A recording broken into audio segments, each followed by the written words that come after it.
Today is one of my favorite videos that we get to do throughout the entire NFL schedule, guys, here on the Commanders Report, and that is my first 7-round Commanders mock draft of the 2025 draft season. You know, we usually do about 7, 8, 9 mock drafts on this channel every draft season, but the first one, you know, there's always something special about getting that first one out of the way here. So today, all 7 rounds, I've got picks, no trades for the Commanders today, just going to go straight chalk, letting you guys know the players in each round that I would love to get if I were the GM of the Washington Commanders. Before we get into the content today, don't miss a mock draft this year. We're releasing one every single week here on the Commanders Report, so make sure you click that subscribe button if you haven't already to see our weekly 7-round Commanders mocks. So you guys always know the players that I think the Commanders should be targeting in every round of the NFL draft this year. So we'll start in round 1 here, and I'm going to address trenches here. Either left or right tackle, depending on what they do in free agency. I'm going to go Josh Conerly Jr., offensive tackle out of Oregon. Now, I think that, you know, offensive tackle is a position that's a very high position value type of position.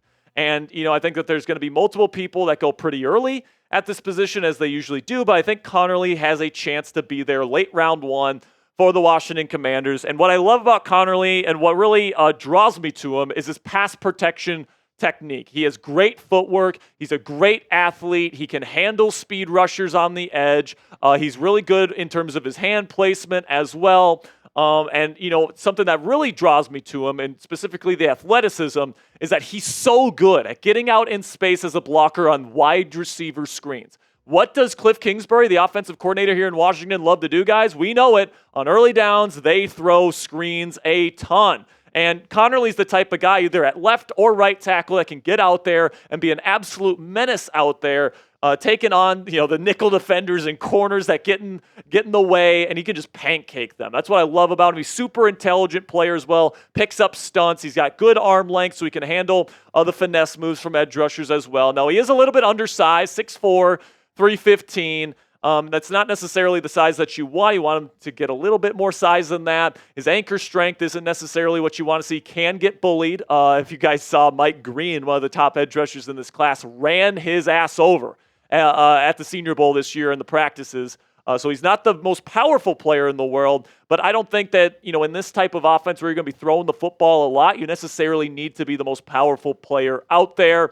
I think that he certainly has room to grow in that frame. He is 6'4", so I think that, you know, he absolutely has that room to grow into his frame and build some more weight this offseason and in future seasons. And I think that he's going to be so good coming into the league. He's already at a pro level in terms of his technique, and I would love for him to be a member of this offensive line moving forward. So who's your pick? Let me know down there in the comments section. Who do you want the Commanders to draft in round 1 this year? There's a lot of players I'd want them to draft. I tried to keep this relatively realistic. I think Conerly has a chance to make it there. Let me know what you guys think down there in the comments section for today's pinned comment.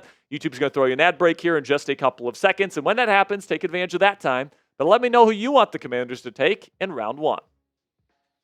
Second round here, I'm going to go Landon Jackson, run defense specialist, edge rusher out of Arkansas. And, you know, Jackson, I think that he's got the perfect build for what Dan Quinn wants to do. And I'm assuming here, and I'm kind of hoping, that the Commanders get Myles Garrett to be kind of their pass rush specialist. I want Landon Jackson to take on kind of the Clelin Ferrell role, where he's like a bigger defensive end who specializes in run defense. He's 280 pounds at 6'7", so he's a big body, super strong, great power, great arm length. He sets the edge better than just about any other edge rusher in this draft, and he plays with a great motor. And those are the things I think Dan Quinn is really going to fall in love with. He does have tight hips. He's not the greatest, you know, fluid athlete in the world. He doesn't have the best get off, so he's not going to win with speed or anything like that. He is 6'7", so he can get the pad level can get inconsistent, but he's so damn strong. Most of the time, it doesn't even matter. So I do think he's a day 2 guy, because I don't know if he has the pass rushing upside as some of the other top edge rushers in this class. But in terms of what the Commanders need, they need to get better on run defense, man. And Landon Jackson is arguably the best run defending edge rusher in the entire class this year, and he will help out they will help them stop Saquon Barkley in years to come, and that has to be priority number 1 for the Commanders moving forward. Then in round 3, I'm going to have them take a corner here, and somebody that some people even have being mocked in round 1, and that's Azariah Thomas, the corner out of Florida State. Now, the Seminoles play a lot of man coverage and a lot of press coverage, more than any other team in college football. So he's definitely got a lot of experience playing in that style of offense, and he thrives in that style of defense, guys, where he's in the face of people. He's trying to bully them. He's using his long arms and his strength to his advantage. He's also a great athlete with really fluid hips, so he can stay in phase with any wide receiver out there. He's got really good zone instincts as well. Now, the 2 cons I have on him is his short area quickness isn't phenomenal, and then he does have limited reps at the position. He used to be an offensive player, so he's still kind of new to the position, but he's got a great physical profile for it. I think he's a late round 1, early round 2 grade, but right now Pro Football Focus's big board allowed me to take Azariah Thomas here in round 3, so I'm taking that every day of the week. He's a perfect scheme fit for what Joe Witt Jr. and Dan Quinn want. He's a perfect stylistic fit for what they like, and I think that he's got a sky-high ceiling here. So if there's any way he's here for the Commanders in round 3, I think they got to pull the trigger. Then in round 4, I'm going to go wide receiver here, Jaylen Noel out of Iowa State. I currently have Noel ranked 10th on my big board of wide receivers, my positional rankings. By the way, those positional rankings are on our NFL draft channel here at Chat Sports, so you can check that out if you want. But Noel is certainly somebody that I really like as a player. All right, I have a round 3 grade on him because he doesn't have great size or a great catch radius. He's not going to be a run blocker. He's not going to be a number 1 in the league, but I think that he is a true vertical deep threat on day 1 in the National Football League. Really good route runner, stacks defenders well. He's got great long speed. He's a phenomenal route runner. Great technique in his route running. Uses his feet and the head fakes and all these different things. Great technique getting open against man. The acceleration is really good. And he can make tough catches over the middle of the field and deep as well. Can really track the football. He's not a perfect wide receiver, but I think as a deep threat from the slot, I think he's going to be a really good player, man. And I think that the Commanders just can't have enough players like this that can win deep, especially with a guy like Jayden Daniels, who has a terrific deep ball. I think that Jaylen Noel is somebody that's going to come into the league and be somebody that's going to be a problem. I compare him to Jayden Reed of the Green Bay Packers, somebody that maybe isn't like a true number 1, but he can create explosive plays pretty consistently for the offense that he's playing for. I have him currently ranked as my number 10 wide receiver in the class, and I'd love for him to fall to the Commanders here in round 4.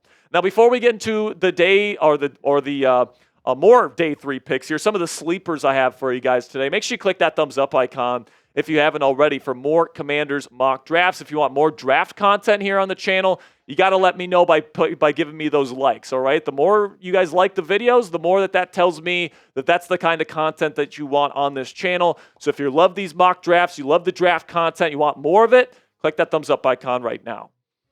In round 6, I'm going to take a kind of a run-defending defensive tackle here in C.J. West out of Indiana. Not much pass rushing upside with West, but I was very impressed with C.J.'s ability to stuff the run, take on double teams, that sort of stuff in Shrine Bowl practices this year here in Arlington, Texas. I think that he is somebody that is kind of a day 3 guy, could go, and he can be a good rotational run stuffer on early downs for an NFL team on day 1. So I do think that in a loaded defensive tackle class, some of these guys are going to fall. And, I think you're going to be able to get a pretty decent player here at the top of round 6. So I think C.J. West would be an absolute home run here in round 6. I think he's a good player, a little bit limited in terms of his upside, but I think for what the Commanders would be asking him to do, I think it would definitely be a good fit. Then in round 7, how about Kyren Lacy? Now, I know Lacy is dealing with a little bit of legal trouble right now, and, that's certainly something that needs to be ironed out. But right now, Pro Football Focus has him ranked, I think, as like the 240th overall prospect on their big board, which means a 7th-round value here.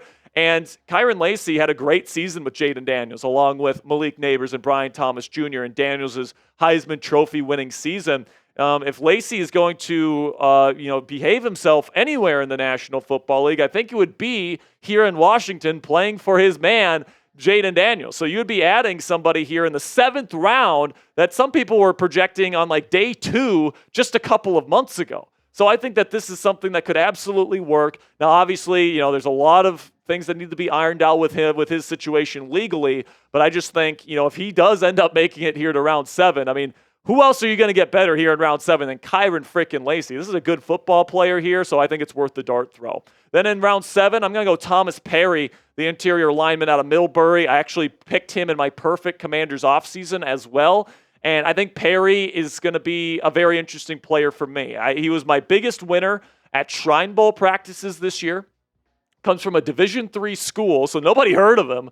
And he was taking on like Georgia and like SEC level defensive tackles with ease at the Shrine Bowl, man. It was really impressive to watch at center and at guard. Obviously this is a team here at the Commanders that needs help along the interior of the offensive line, especially in terms of depth. I think that Perry can bring that day one. And hopefully, maybe, just maybe, he can turn into a starter in the league as well. So here is our mock draft haul here for this week's mock. Josh Conerly Jr. in round 1, followed by the run-stuffing extraordinaire edge rusher Landon Jackson, Azariah Thomas, the long physical corner out of Florida State, Jalen Knoll, a slot specialist in round 4, CJ West, a run-stuffing player there in the middle of the defense.